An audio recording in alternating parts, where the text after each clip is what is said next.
Milton made landfall as a Category 3 storm overnight. Tampa avoided the brunt of it. And if you pay attention to the news in the run-up to a hurricane, it constantly changes where the storm is going to make its most immediate and pronounced impact. And for a while this week, it kind of felt like New Orleans 2005. And I remember just having 19 years ago, it was late August, early September, this sense of dread that it's going to happen, that New Orleans is going to bear the direct brunt of a Category 5 hurricane. And I remember constantly checking the news. Is it going to deviate? Is it going to go there? Because obviously what makes it worse for New Orleans is the city's below sea level, so any storm surge is much worse than it would be anywhere else. That was kind of the same vibe I had, that Tampa was going to take a direct hit from a Category 5. It was a Category 3 by the time it happened. It wasn't Tampa. We're going to have Tony Dungy on later in the program and get some insights from him on how things have gone.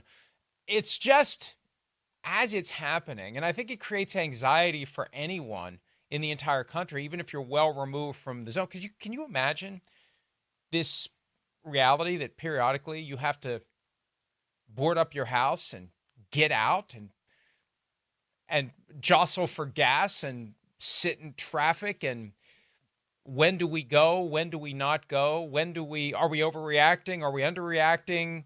Is it going north? Is it going south? Is it coming for us? The only thing I can compare it to, when I was a kid, we lived in a floodplain, and once a year or thereabouts, it rained enough that we had to worry about our basement being flooded. So you'd wake up in the middle of the night. They would go around with a police car with the bright light that they use and megaphone, or however they projected the voice, waking everybody up saying there's a flood warning. And you'd get up and you'd get all your stuff out of the basement, and you had to do it like that. This is something that lingers for days and days and days. And I could imagine during hurricane season, you're constantly monitoring, where's the next storm? Which way is it going to go? Oh, good. And you're just pins and needles. So I couldn't do it. I couldn't do it because I'd be constantly obsessed with where's that next storm? Which way is it coming? When do we need to pack up and go? What do we need to do? When do we need to do it? And it's just this source of anxiety that is always there. So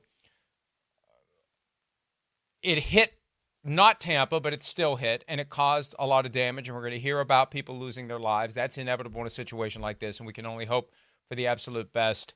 And above all else, peace of mind, comfort, healing, and resolve for the people who have to deal with the aftermath. After they were dealing with the aftermath of the last one, Helene, not that long ago, which affected a lot of areas in the southeast, now they had to deal with, and will have to deal with, the aftermath of Milton. Hi, it's Mike Florio. Thanks for watching PFT on YouTube. Hit subscribe for the latest news and analysis from Pro Football Talk.